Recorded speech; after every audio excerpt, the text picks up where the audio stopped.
ao NICE Webcast, uma das iniciativas da NICE Mulheres Empreendedoras. A missão da NICE Mulheres Empreendedoras nasce do forte sentimento de construir uma comunidade de líderes únicas e confiantes, facilitando condições eficazes que permitam que mais mulheres persigam projetos empreendedores, criando emprego e riqueza para uma sociedade mais equitativa. O meu nome é Vera Margarida Cunha e tenho o privilégio de conduzir este webcast, que nos dará a conhecer mulheres empreendedoras e inspiradoras, mulheres que sabem que são as partidas que criam a comunidade e que são as comunidades. A nossa convidada de hoje nasceu em Moçambique a 23 de agosto de 1952. É licenciada em Direito pela Faculdade de Direito da Universidade de Coimbra e doutorado e agregada em Economia pela Faculdade de Economia da mesma universidade. Foi secretária de Estado da Modernização Administrativa dos 18º e 17º Governos Constitucionais entre 2007 e 2011. Foi administradora não executiva da Fundação Francisco Manuel dos Santos entre 2013 e 2015. Entre 2015 e 2019 foi Ministra da Presidência e da Modernização Administrativa do Governo Português. Em 2019 foi eleita deputada ao Parlamento Europeu para a 9ª legislatura. Foi condecorada em 2000 como Comendadora da Ordem da Instrução Pública, atribuída pelo Presidente da República, Dr. Jorge Sampaio. É ainda autora e coautora de 5 livros e artigos sobre regulação pública, direito da concorrência e serviços públicos. Hoje temos o inestimável privilégio de receber Maria Manuela Leitão Marques. Muito obrigada por ter aceitado este nosso convite. Obrigada eu, Vera, pelo convite. É um gosto estar aqui a conversar com vocês. Maria Manuela, em que momento sentiu na sua vida e no seu percurso profissional que ser mulher fez ou faz a diferença? Na vida a gente sente logo em casa, não é? Eu tenho uma irmã e um irmão, portanto, éramos 2 raparigas em casa e um rapaz, e as regras não eram exatamente as mesmas. As regras de sair e de entrar, as horas, a liberdade de sair sozinho ou não sair e até a distribuição de tarefas dentro de casa. Talvez nessa altura, enfim, a consciência da injustiça não fosse tão evidente, mas evidentemente que era uma diferença e que isso marca para o resto da vida, marca as mulheres e marca os homens.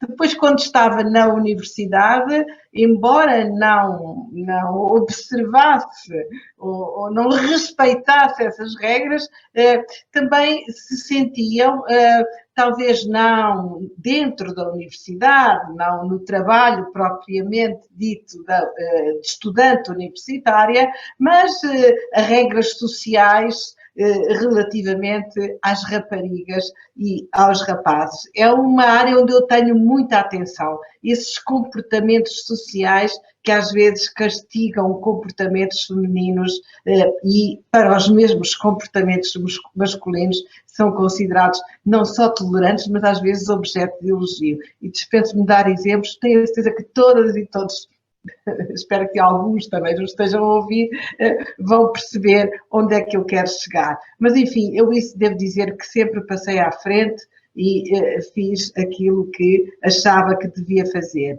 Depois, na minha vida profissional, eu não vou dizer que tenha sido objeto de muitas discriminações, porque isso não seria verdade. Eu fui a primeira mulher no meu conselho científico, também fui a única mulher, ainda era estudante, na redação de uma revista em Coimbra, de uma revista cultural e política, a Vértice. Portanto, estive muitas vezes como única mulher em fóruns de homens, portanto, em conselhos onde havia homens, e às vezes até com posições de direção como essa, e não apenas essa, e nunca me senti discriminada por isso, tenho que dizer. Mas às vezes acontece, e acontece quando a gente menos espera, dizerem, uma vez na minha universidade, já era professora catedrática, quis fazer uma tarefa, era até um doutoramento honoris causa, e fui preterida para um colega meu, dizendo, estás a ver, ele tem mais oportunidades na vida de ser político, de ir a ser conhecido, e convém dar-lhe este lugar de destaque. Enfim, a história mostrou que até foi ao contrário, mas ainda que não tivesse sido, são aquelas coisas que às vezes vêm das pessoas de que menos se espera ouvir e nos momentos em que já não se espera sofrer de discriminação. Exato, disse aqui questões e já tocou em pontos muito interessantes que nós gostaríamos de explorar mais durante esta entrevista. Um deles tem a ver exatamente com esse cuidado em estarmos atentos e atentas a estes sinais. Nós conseguimos educar uma sociedade para ficar mais atenta a estes sinais, Maria Manuel? Vera, eu agradeço-lhe imenso ter relevado esse ponto da minha intervenção, porque essa tem sido a minha militância principal. Eu às vezes estou mais atenta a esses pequenos detalhes nas conversas sociais, entre amigos até, do que a outras coisas mais importantes, de alterações das leis. Porque eu acho que é muito importante para a educação dos mais jovens e para a nossa vida cotidiana que essas discriminações não se realizem, porque essas é que reproduzem muitas das outras e as tornam normais. Eu acho que eu sou uma otimista militante, ou seja, nada se consegue por decreto, porque é uma cultura que estamos a mudar. Eu costumava dizer que só tinha tarefas no governo que não se mudam por decreto. Uma era a simplificação administrativa, também não se muda, vai-se mudando paulatinamente, medida a medida, envolvendo cada vez mais funcionários, sensibilizando-os para o corte da burocracia. E outra ainda mais difícil é esta que estamos aqui a falar, das não discriminações de género na nossa vida profissional, familiar e pessoal. E isso, quando se muda uma cultura, ajudam as leis de cotas, para ter mais mulheres em cargos de direção, as leis também em cargos políticos, tudo isso, as combatem as desigualdades salariais, tudo isso ajuda muito, mas não basta.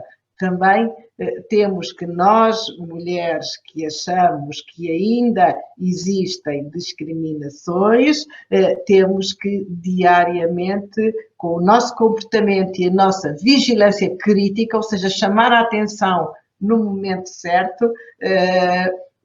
Uma vez, uma petita história, uma vez ia pondo um amigo fora de casa por causa da minha casa, por causa de uma conversa deste tipo sobre elas e eles.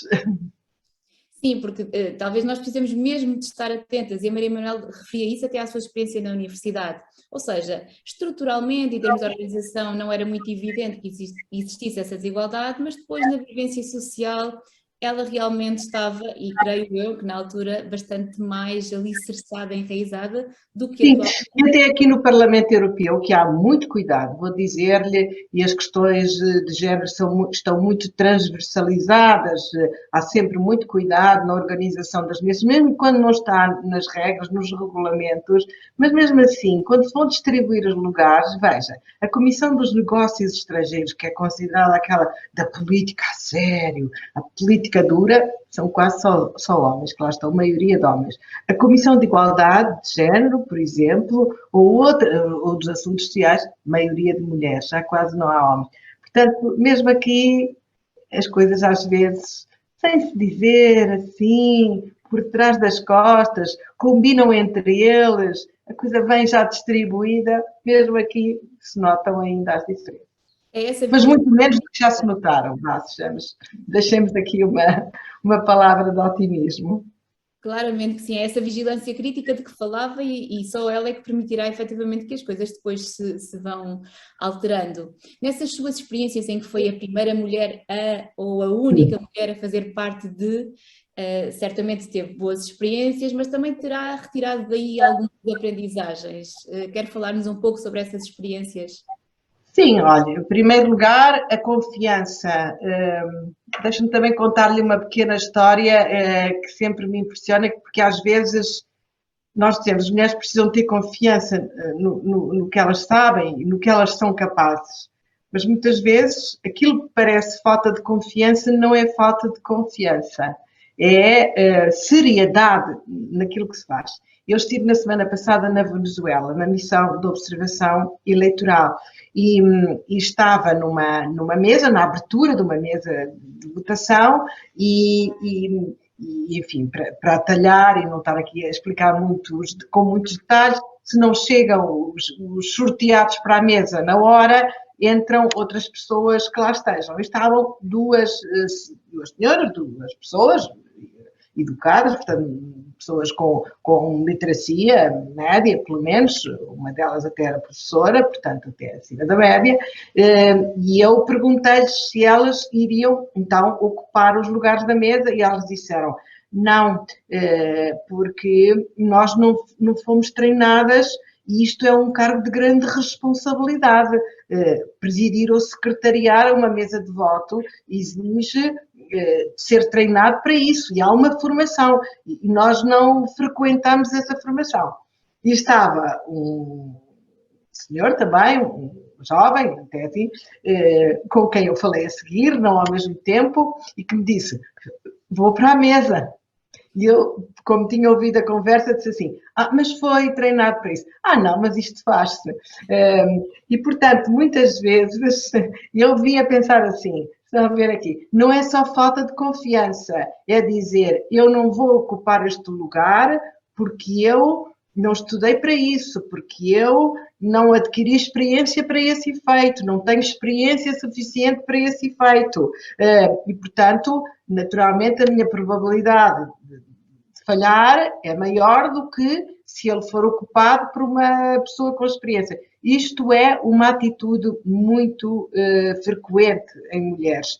Eu não sei como é que se dá à volta, mas é preciso dar um bocadinho à volta, dizer, nem todas as pessoas que ocupam os lugares já têm experiência, muitas vezes a experiência se adquire. Portanto, esta coisa que parece falta de confiança, muitas vezes é um excesso de rigor connosco próprias. É nós querermos ocupar os lugares para os quais nos sentimos preparadas ou já nos preparamos para. A primeira vez que me convidaram para um lugar político eu também não quis. Por esta razão, disse que não. Depois acabei por aceitar, mas na primeira vez disse que não, disse que eu era uma académica, eu tinha sido treinada para ser investigadora, para ser professora, para não ter um tempo de decisão muito rápido, não estava treinada para aquilo, portanto não ia correr bem. A segunda vez já estava treinada, já tinha ocupado e já aceitei sem hesitação. Mas está a ver, são estas diferenças de comportamento que às vezes também deixam ficar algumas mulheres para trás. Mas não são só essas, porque eu também convidei muitas mulheres como ministra, então agora, e de algumas ouvi dizer, Sra. Ministra, muito obrigada, eu adorava aceitar esse lugar, mas acontece que o meu marido tem uma profissão muito exigente e eu tenho filhos pequenos e agora não dá, talvez mais tarde, se o convite vier de novo, talvez o convite nunca mais regresse. Falou-se tantas questões tão importantes que eu agora nem sei onde é que eu vou continuar a conversa. Eu diria, esta questão, por exemplo, do rigor, associada talvez a um maior medo de errar, uma questão associada à outra, não a falta de confiança, mas o erro pode ser um bocadinho mais difícil e acabar por ter impacto mais exigente naquilo que pode ser uma carreira profissional de uma mulher, mas também esta questão de que estava a falar, a família e a maternidade em particular continua a ser aqui um reduto grande, onde a desigualdade acaba por permanecer e às vezes, mais uma vez, assim baseada em pequenos comportamentos e pequenas ações ou formas de pensar. Vera, às vezes perguntas, contou-me uma amiga este fim de semana que concorreu para a Google, até vou dizer qual era a empresa, às vezes perguntas que não são feitas na entrevista porque já não podem ser feitas, sob pena de haver uma denúncia pública, mas que são vistas no currículo por portas travessas e que discriminam mulheres porque têm bebés pequeninos, filhos pequeninos, que adoecem naturalmente, quem fica em casa. Essa é uma grande discriminação. A discriminação na distribuição dos deveres de cuidado é uma grande discriminação, porque é com as crianças, é com os pais mais, com os familiares mais idosos e às vezes a precisar também de cuidados, sobrecarrega muito mais as mulheres do que os homens. Mas há bocado havia uma questão muito interessante, porque às vezes também se penalizam muito mais as mulheres. Uma mulher que erra, se reparar, é muito mais penalizada. Eu vi logo que foram convidar lá tanta gente competente, e há muito esta conversa, não é? Tantos homens competentes que vão ser deixados para trás por causa de meter mulheres, e quantas mulheres competentes ficaram para trás ao longo de tanto tempo. Exatamente. E será que para aceitarmos mais estes cargos ou este destaque, estas oportunidades que serão dadas, faltarão também modelos às mulheres? Ou seja, nós precisamos de mais mulheres em cargos de destaque para que elas sirvam de inspiração e de modelo? Eu acho que as histórias são a melhor coisa, não é? As histórias de mulheres que dizem às outras, olha, eu quando entrei, eu entrei cheia de medo. Eu, quando fui para o governo a primeira vez, eu pensava, mas eu estava tão bem, eu tinha uma carreira tão boa, eu já estava naquele ponto da carreira, doutorada, já tinha, naquele ponto em que a gente já pode escolher o que faz, as redes onde participa, com quem dialoga. O que é que eu me fui meter nisto? Portanto, isso é normal. Não é? Não sei se os homens têm, se não têm, nem quero saber. Mas é normal as pessoas terem, as pessoas conscientes, as pessoas que querem fazer bem e ter sucesso nas suas carreiras, têm medo. Têm muitas fases de medo quando têm uma tarefa nova na qual não estão habituados. Isso faz parte, isso passa. Isso passa e à medida que vamos conseguindo fazer ou conseguindo viver com aquilo que não conseguimos fazer, porque isso também faz parte da vida, isso passa e as coisas correm normalmente. Portanto, os modelos, aquelas que contam pelo que já passaram, é muito importante para convencer outras a não, talvez número 2, número 3, número 4, número 5, mas isso não.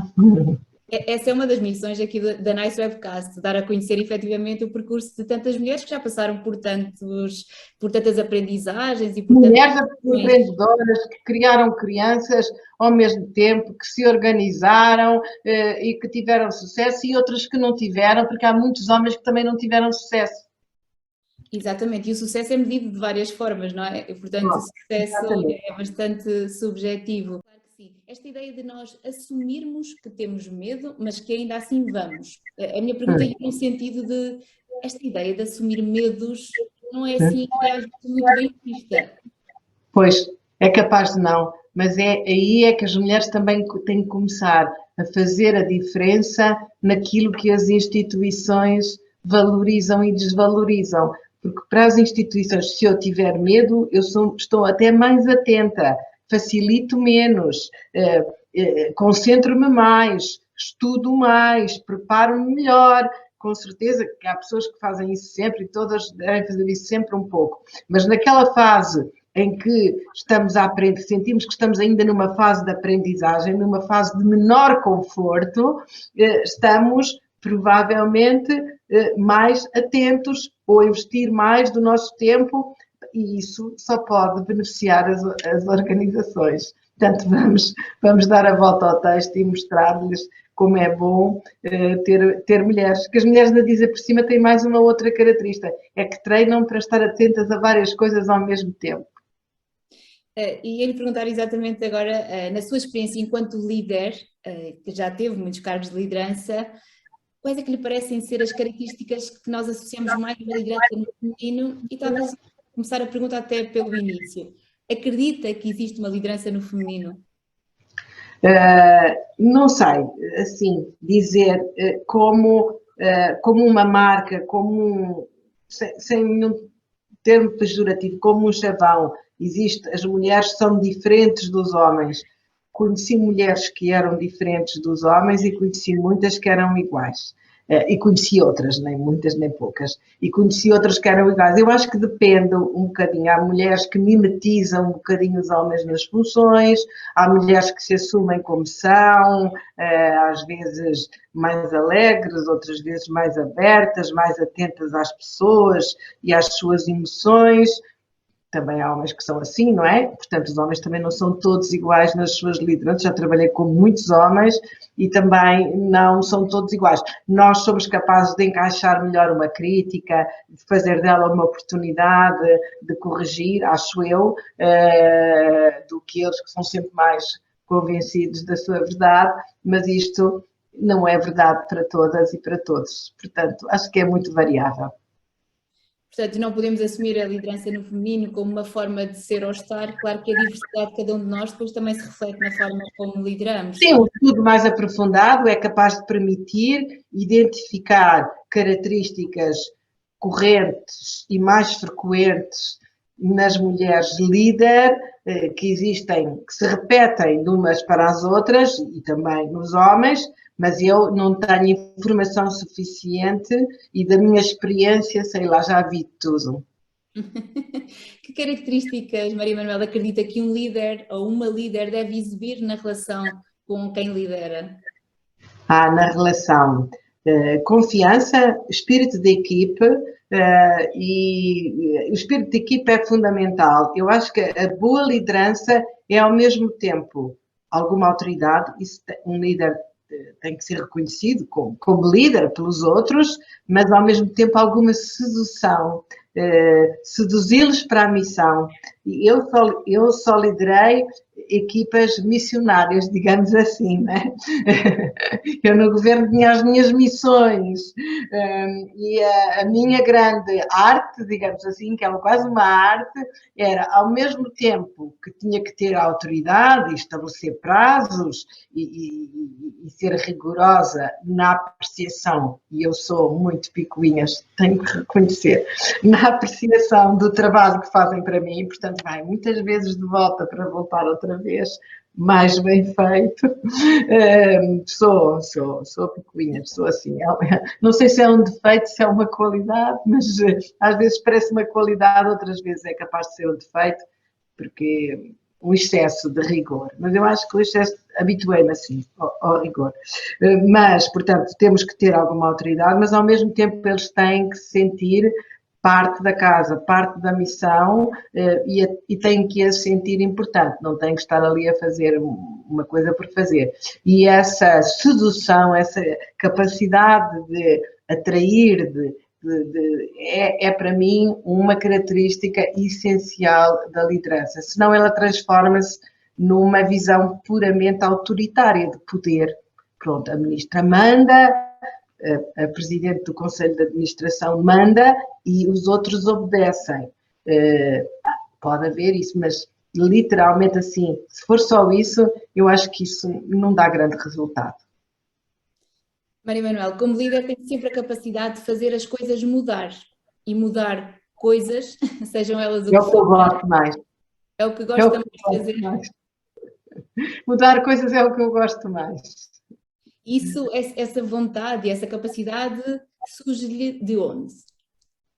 Olha, não sei, mas eu sempre tive a atração pelo abismo, como se costuma dizer.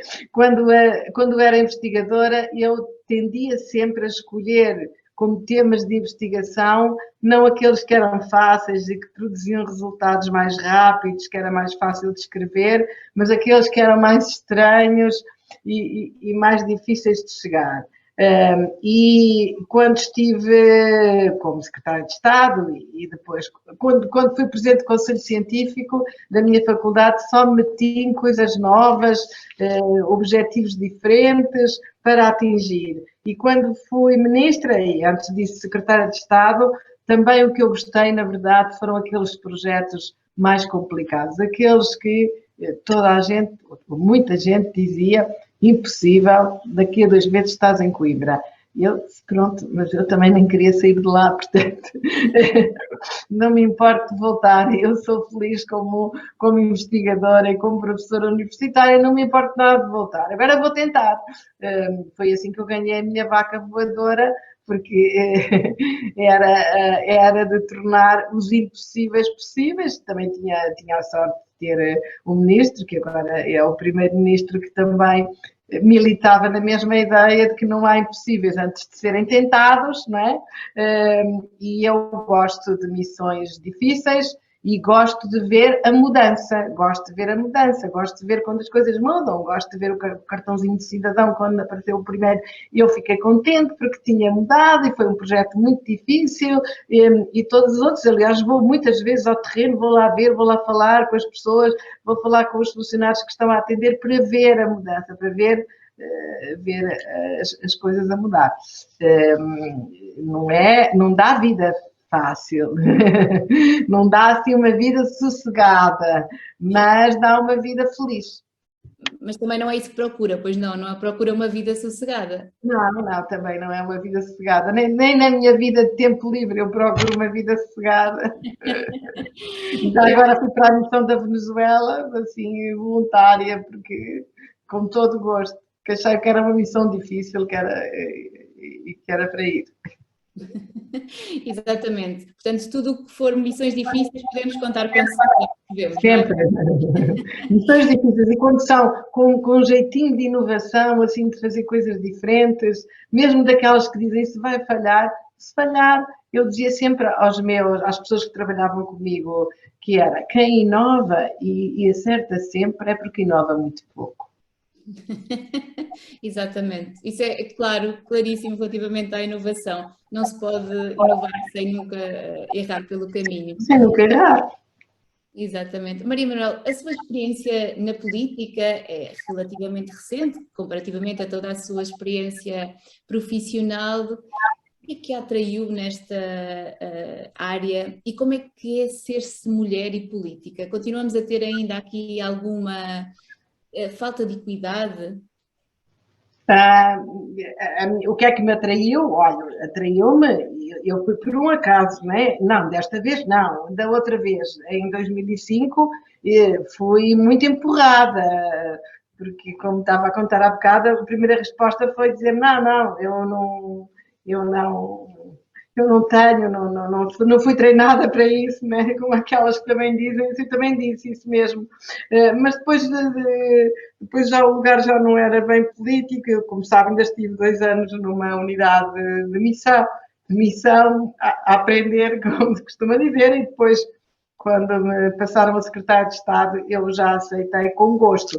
E foi um pouco um acaso. Eu tinha trabalhado com o António Costa no Ministério da Justiça, tinha gostado muito de trabalhar com ele, eu como investigadora, ele como ministro, porque eu tinha feito um projeto, tinha trabalhado num projeto de investigação muito grande que tínhamos feito para o Ministério.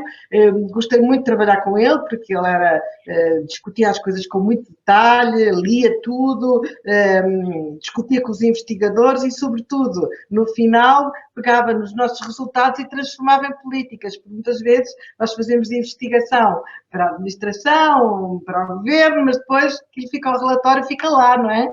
E não acontece nada. Mas ele não, ele pegava naquilo e dava-lhe utilidade para reformar a justiça em alguns aspectos. E, portanto, eu gostei muito de trabalhar com ele. Quando ele me convidou, olha, pronto, fui seduzida para o lugar. Não consegui recusar e depois, ao princípio, senti-me assim um bocadinho menos confortável, mas depois ganhei o gosto de fazer, porque a política tem uma grande vantagem, e fica aqui o meu apelo a todas as mulheres, não fujam da política. A política dá-nos a grande vantagem, seja a política ao nível local, presidente de junta, ou vogal de junta de freguesia, na autarquia, seja num governo qualquer, dá a grande vantagem de estar na nossa mão melhorar a vida das pessoas. e pode ser melhorar a vida nas pessoas, na segurança, na saúde, na segurança social, no trabalho, na igualdade, na relação com os serviços públicos, na agricultura, na economia, onde quer que seja. Está na nossa mão. E isso é um privilégio enorme. Está na nossa mão, na nossa cabeça, no nosso trabalho, no nosso tempo, na nossa imaginação, na nossa liderança daqueles que conseguimos trazer para esta tarefa, mudar a vida, melhorar a vida das pessoas, fazer com que elas progridam nas suas carreiras, tenham mais acesso ao emprego, melhorem a sua educação, tenham mais condições de investigação, percam menos tempo com a burocracia, enfim, as várias áreas da política conhecidas, e isso é um grande privilégio, e eu adorei. E claramente continua a adorar, não é? Porque continua... Sim, aqui é um bocadinho diferente, mas aprendo muito todos os dias também. Digamos assim, o resultado é que só se vê assim um bocadinho mais tarde. Mas este apelo que nos fez a maior participação política parece-me que pode ter um impacto gigante a quem o ouvir, porque essa ideia de que podemos melhorar a vida dos outros, claramente é uma... A política, às vezes a gente pensa a política é coisa de homens que se batem uns com os outros, que se chamam palavras feias, também acontece, mas aí as mulheres vão fazer a diferença, porque para as mulheres na política normalmente estão com esta atitude de melhorar. Eu tenho um grupo de presidentes de junta de freguesia, o que aquelas mulheres fazem pelos seus fregueses, pelas suas cidadãs e cidadãos, e agora durante a pandemia foi notável.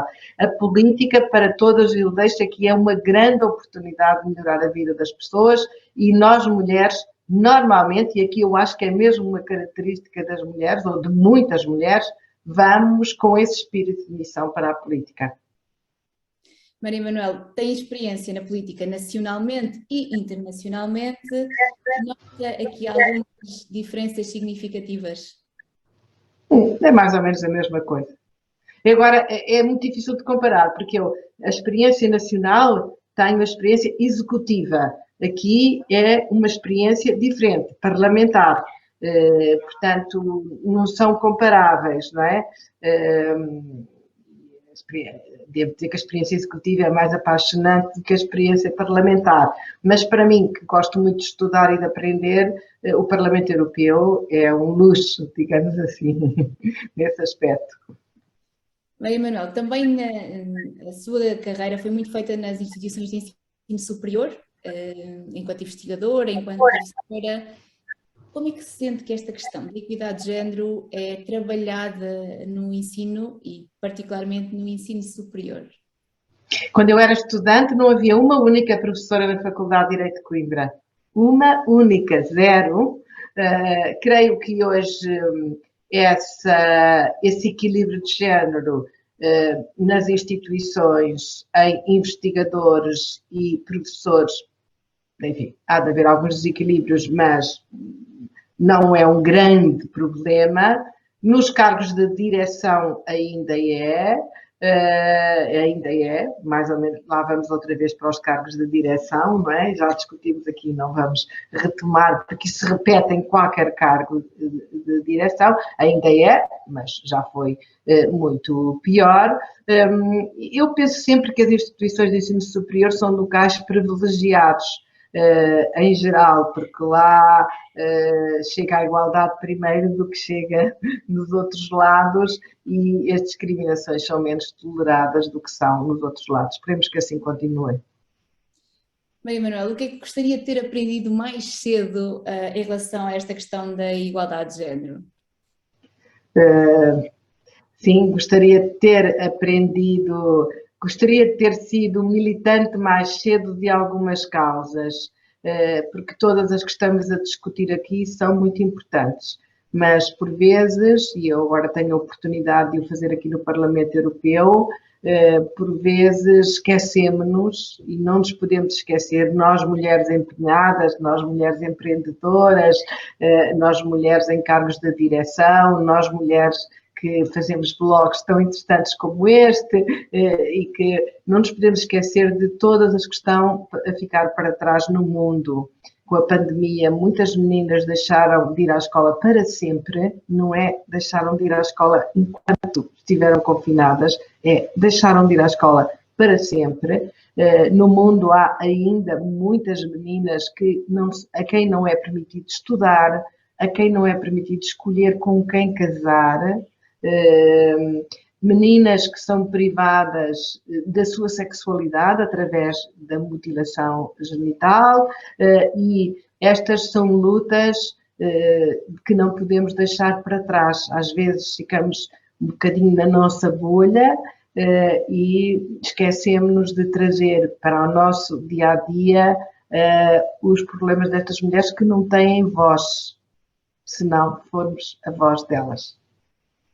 E se não bastasse termos que estar atentas criticamente àquilo que se passa à nossa volta, àquilo que se passa um bocadinho mais longe de nós, essa noção... Eu sei que às vezes nem ao que está à nossa volta estamos atentas. Vera observou muito bem, mas se pudermos reservar uma parte da nossa agenda também para aquelas que precisam sentir o nosso conforto, e se às vezes conseguirmos fazer um debate com organizações que trabalham em condições horríveis, por exemplo, nos países de língua portuguesa, que não são dos piores, talvez seja uma maneira de dizer, não, vocês não estão sós, nós estamos aqui a pensar em vocês. Concordo inteiramente consigo, temos que ter essa visão de mundo e não só a visão aqui da nossa proximidade, onde às vezes, assim de uma forma quase ingênua, achamos que a igualdade de género já está garantida, não é? Que não está. Atenção, não está. E quando pensamos muito e nos sentimos muito confortáveis, às vezes levamos assim um pontapé forte para aprender que não está. E aqui, até aqui no Parlamento, vou-lhe dizer que isso é uma vigilância constante, e mais, mesmo na Europa, é sabido, não é, que há hoje retrocessos, não é? Em países como a Hungria, em países como, e mesmo aqui, outro dia um deputado dizia, mas essas questões da igualdade de género, o que é que estão aqui a fazer na discussão sobre direitos humanos? Está a ver, mesmo aqui, dentro do Parlamento. Vigilância crítica, como nos diz. Vigilância crítica sempre, em todas mesmo nos sítios que pensamos onde as coisas estão mais avançadas. E agida, não é? Porque às vezes é dar conta do que aconteceu e ter a capacidade... E não deixar passar, e não deixar passar. Exatamente. Maria Manuel, que decisão tomaria, se tivesse esse poder, que acredita que teria um impacto ímpar na questão da equidade de género? Difícil, porque uma só decisão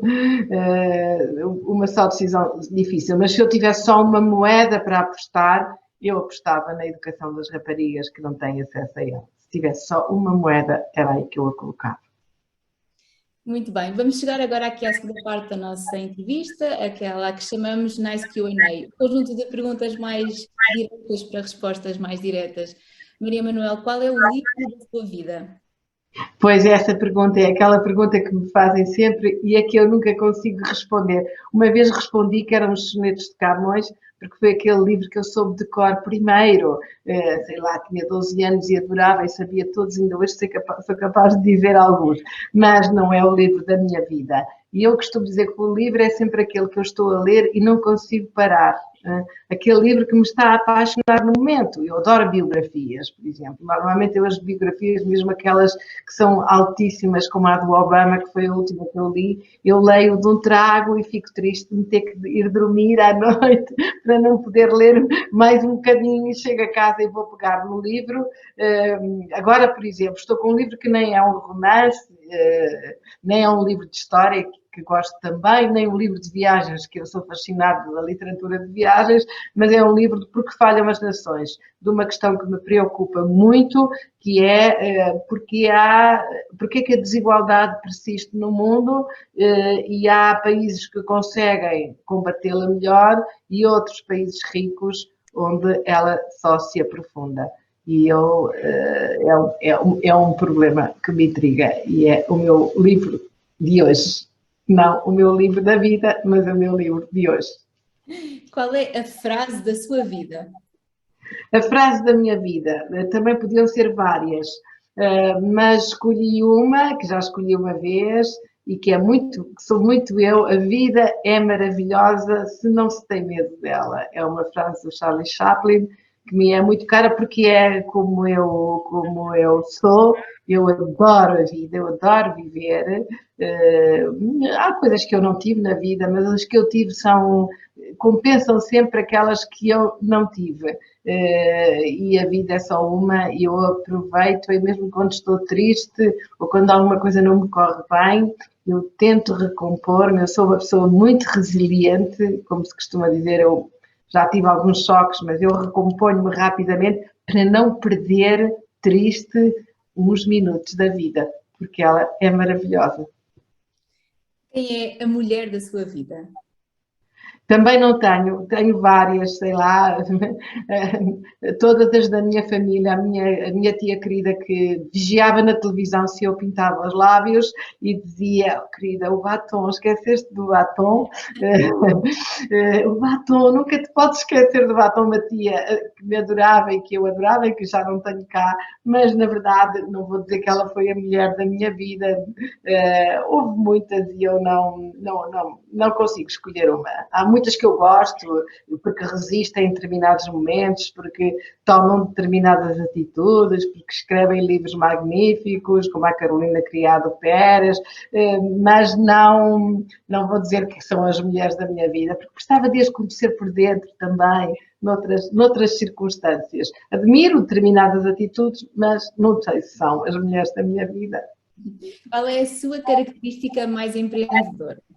Isso, a persistência e a paciência. A minha persistência é inigualável. Eu não desisto.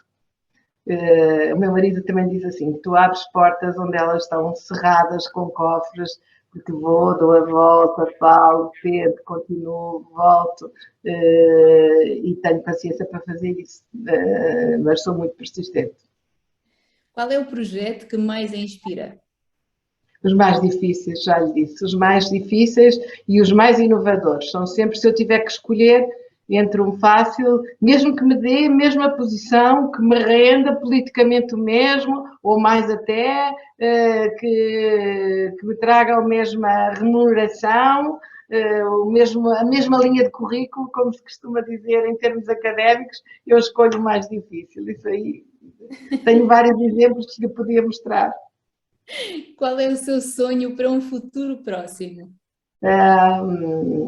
Viver como tenho vivido até agora. Já sei que a idade nos vai tirar algumas vantagens, alguma energia, mas o meu sonho não é mais do que aquilo que tenho feito. Uma forma de encorajar as mulheres. Não desistam dos vossos objetivos, por favor. E numa palavra, ser mulher empreendedora é?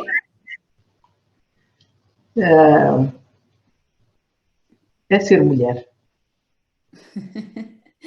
É suficiente, não é? Ser mulher já é ser empreendedora por... É ser empreendedora. Eu acho que as mulheres treinam para empreendedoras todos os dias da sua vida.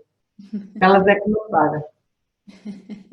Exato, estão a ser treinadas para isso, não é? Depois só precisam ter a oportunidade Uma oportunidade. de mostrar assim. As oportunidades é que às vezes não são muito castigadoras. Mas vamos ser otimistas. Já foi tudo muito pior para nós. Para nós já foi tudo muito pior. E finalmente vamos pensar nas outras, para quem ainda nada foi melhor. Maria Manuel, estamos verdadeiramente deslumbradas com a sua entrevista, com aquilo que partilhou connosco, com a sua energia, com a sua capacidade de fazer a mudança e acreditar que ela é possível. E, portanto, temos a certeza que esta entrevista vai ser também inspiradora para todos e para todas aquelas que puderem assistir a ela. E a política, não se esqueçam, candidatem-se. Estamos agora em eleições. Não recusem, se forem convidadas. Muito bem. Hoje tivemos o privilégio de ter connosco Maria Manuel Leitão Marques, uma mulher inspiradora com uma vida que já passou por muitos desafios, claramente, mas sem dizer não a nenhum deles. Maria Manuel chamou a atenção para a importância da vigilância crítica e agida. É preciso estarmos atentos a todas aquelas nuances de alguma desigualdade de género que ainda persistem para que elas possam efetivamente ser mudadas, e inspirou-nos a ter a oportunidade de mudar a vida das pessoas que nos são próximas, particularmente com a participação política. Hoje aprendemos tudo isto, no próximo episódio continuaremos a aprender. Esperamos por todos e por todas no próximo episódio do NICE Webcast.